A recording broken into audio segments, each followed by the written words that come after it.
As we're going to do a quick walkthrough of this initial strategy, and I'll explain some of the things while I go. So this one is for basic scrappy startups. This might be your first foray into LinkedIn ads, and the budget is 500 to 1,000. So that can actually be a more challenging problem than when you have more budget and more options. So here are my recommendations. We're going to start with a single image cold layer. So you're going to create your targeting, your ideal clients that you want to go after. You're going to create an initial campaign that we call the cold campaign because it's going out to a cold audience who hasn't been warmed up, doesn't know who you are, hasn't been to your website, and we're going to try to get on their radar. So the main ads that I would run in this campaign would be create ads that state the main pain points you solve. So for us, a LinkedIn ads agency, it might be, overspending on management fee or paying a generalist when you should be looking for a specialist.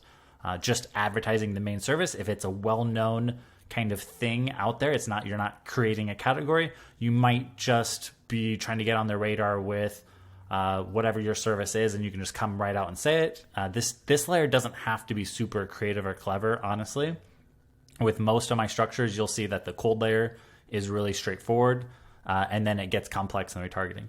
And then the other one is results. So our cold ad, our kind of hero ad that's working really well, is like a mini case study. It's honestly just like a screenshot that shows, hey, we spent this amount of money on cold ads and lost, didn't get that much ROI. And then we spent this much and 5x'd our ROI for the retargeting layer, and kind of highlighting the use case of, what we're really good at. And that caught on, got some likes, comments.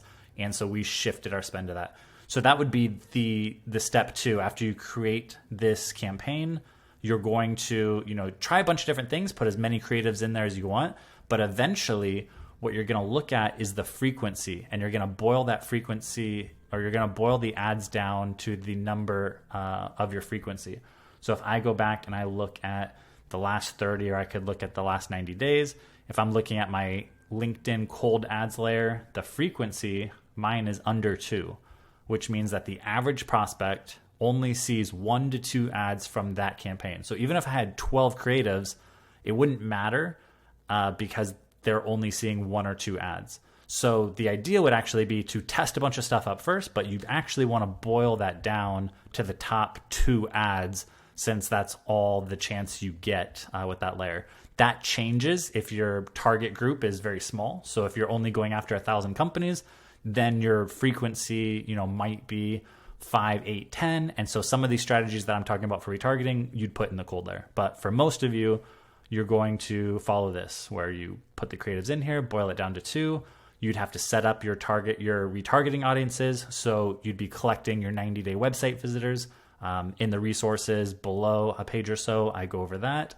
And the thought process of what you're doing in this layer is building trust, credibility, and positioning yourself as an expert resource for your prospects. So you're not just hammering them over the head with more ads that look like ads. The reason that they didn't purchase the first time they clicked on your website was it's either not the right timing, they don't know you, or they don't trust you, or they don't believe you are the expert in your space. So no matter what you put in front of them, you're going to overcome the first objection of timing because you're just getting back in front of them. So might as well spend most of your time and effort on overcoming the other objections, that positioning yourself as the expert and building trust and credibility. So I would do things like small statements and linking to case studies or blogs, expert opinions on your website, sending them to your YouTube channel or other organic channels that help warm them up and nurture them. Little snippets that highlight what makes you different. What's the cost of not taking action and hiring you? What do they have to lose?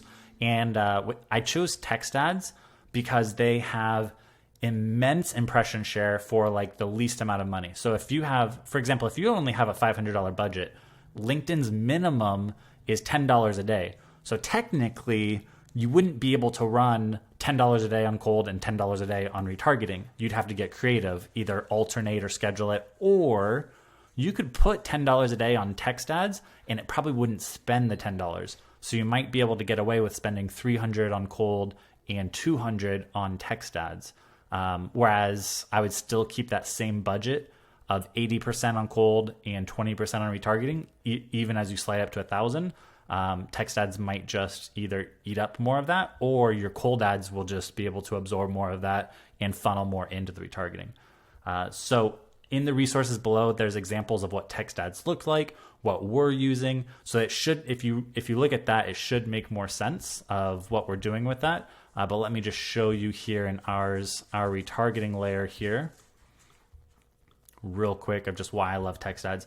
If I sort, so this is last 30 days still, if I sort by impressions, text ads have the highest impression share, over almost 250,000 impressions in the last 30 days with less than $200 ad spend. So you compare that to our main image ones, which are, I guess just look at some of these, which the main image one we're running is this website retargeting, paid ad images. And this one for almost $1,000 ad spend has 5,000 impressions. So compare that almost $1,000 spend, only 5,000 impressions, to text ads, which have almost $250,000 impressions for $120. So that's why I think with such a limited budget, text ads could be your best friend. And I'll show you real quick the kind of snippets that you have available. They're really just small. So you could put your name, just get back in front of them, and like little one-liners. Like ours are retargeting ads are here to stay, stay top of mind, want to retarget your prospects as much as we're retargeting you.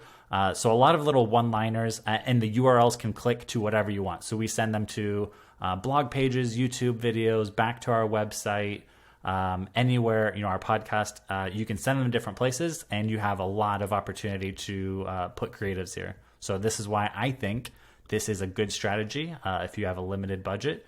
And 80% of the conversions will come from the retargeting layer. So be patient, trust the process, and this builds momentum over time.